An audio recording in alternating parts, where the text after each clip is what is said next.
Friends, welcome to சமையல் delayed. இன்னைக்கு நம்ம சமையல் டிலேட் சேனலில் ஆனியன் ரிங்ஸ் எப்படி செய்கிறதுன்னு பார்க்க போகிறோம். வீடியோக்குள்ளே போகிறதுக்கு முன்னால் நீங்கள் இன்னும் சமையல் டிலேட் சேனலை சப்ஸ்கிரைப் பண்ணலைன்னா மறக்காமல் சப்ஸ்கிரைப் பண்ணுங்கள்.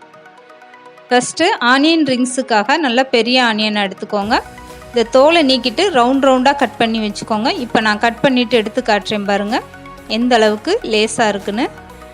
இந்த நடுப்பகுதியில் உள்ளதெல்லாம் நீங்கள் நீக்கிட்டு வேறு ஏதாவது சமையலுக்கு யூஸ் பண்ணலாம், வேஸ்ட் பண்ண வேண்டாம். இதே மாதிரி நீங்கள் எல்லா வெங்காயத்தையும் கட் பண்ணி ரெடி பண்ணி எடுத்து வச்சுக்கோங்க. அப்போ ஆனியன் ரிங்ஸ் செய்கிறதுக்கு ரொம்பவே ஈஸியாக இருக்கும்.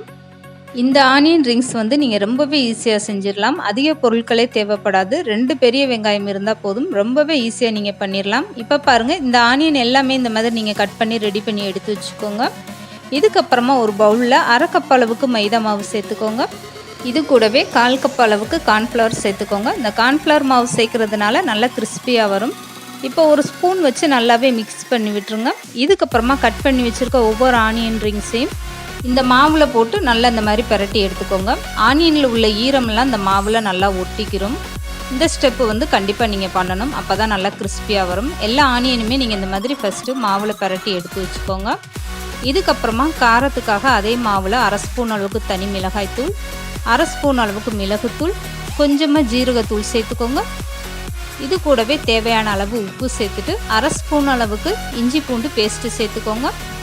இப்போ கொஞ்சமாக தண்ணி சேர்த்துட்டு இந்த மாவை நல்லா மிக்ஸ் பண்ணி விட்டுருங்க. கெட்டி எதுவுமே விழுகாமல் நல்லா மிக்ஸ் பண்ணி விட்டுருங்க. அப்போ தான் இந்த ஆனியன் நல்லா முக்கி எடுக்கும்போது நல்லா மாவெல்லாம் அதில் ஒட்டும். இப்போ நான் கலக்கிட்டு எடுத்து காட்டுறேன் ஸ்பூனில். மாவு எந்த அளவுக்கு தண்ணியாக இருக்குது பாருங்கள். பஜ்ஜி மாவு அளவுக்கு நீங்கள் நல்லா திக்காக கலந்துடக்கூடாது. அதை காட்டிலுமே கொஞ்சம் தண்ணியாகவே கலந்துக்கோங்க. இதுக்கப்புறம் ஒரு தட்டில் கொஞ்சமாக பிரெட் கிரம்ஸ் ரெடி பண்ணி எடுத்து வச்சுக்கோங்க. இப்போ ஆனியன் ரிங்ஸ் எப்படி செய்கிறதுன்னு பார்த்துடலாம்.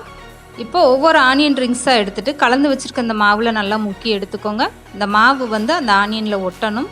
சொட்டு சொட்டாக எதுவும் மாவு வடியாத அளவுக்கு நல்லா மாவை வடிச்சிட்டு எடுத்துக்கோங்க. இதுக்கப்புறம் பிரெட் கிரம்ஸில் போட்டுட்டு இந்த மாதிரி நல்லா பரட்டி எடுத்துக்கோங்க. இதே மாதிரி எல்லா ஆனியன் ரிங்ஸையும் நீங்கள் ரெடி பண்ணி ஒரு தட்டில் வச்சுக்கிட்டிங்கன்னா பொரிச்சு எடுக்கிறதுக்கு ரொம்பவே ஈஸியாக இருக்கும். இப்போ ஆனியன் ரிங்ஸ் பொரிக்கிறதுக்காக ஒரு பாத்திரத்தில் எண்ணெய் ஊற்றிட்டு ஸ்டவ் ஆன் பண்ணிக்கோங்க. எண்ணெய் நல்லா காஞ்சதுக்கப்புறம் ஸ்டவ்வை குறைச்சிட்டு ஒவ்வொரு ஆனியன் ரிங்ஸாக சேர்த்துக்கோங்க. எந்த அளவுக்கு பாத்திரத்தில் பத்துதோ அந்த அளவுக்கு மட்டும் சேர்த்துக்கோங்க. இந்த ஆனியன் ரிங்ஸ் பொரிக்கிறதுக்கு எண்ணெய் ரொம்பவும் சூடாக இருக்கக்கூடாது, ரொம்பவும் மிதமான சூடாகவும் இருக்கக்கூடாது. நார்மலான சூட்டில் நீங்கள் பொரிச்சு எடுக்கணும். இப்போ பாருங்கள், 2 பக்கமும் நல்லா பரட்டி விட்டுட்டு நல்லா இந்த மாதிரி கிறிஸ்பியாக வந்ததுக்கப்புறம் ஆனியன் ரிங்ஸை எண்ணெயிலேருந்து வெளியே எடுத்துருங்க. நல்லாவே செவந்துருச்சு பாருங்கள். ரொம்பவே சூப்பராக ஆனியன் ரிங்ஸ் எப்படி செய்கிறதுன்னு இன்றைக்கி நம்ம வீடியோவில் பார்த்துருக்கோம். ரொம்பவே அருமையான ஸ்நாக்ஸு. கண்டிப்பாக இந்த ஆனியன் ரிங்ஸை நீங்களும் உங்கள் வீட்டில் ட்ரை பண்ணி பாருங்கள். இந்த வீடியோ பிடிச்சிருந்தா லைக் பண்ணுங்கள், ஷேர் பண்ணுங்கள். மறக்காமல் சமையல் டிலேட் சேனலை சப்ஸ்கிரைப் பண்ணுங்கள்.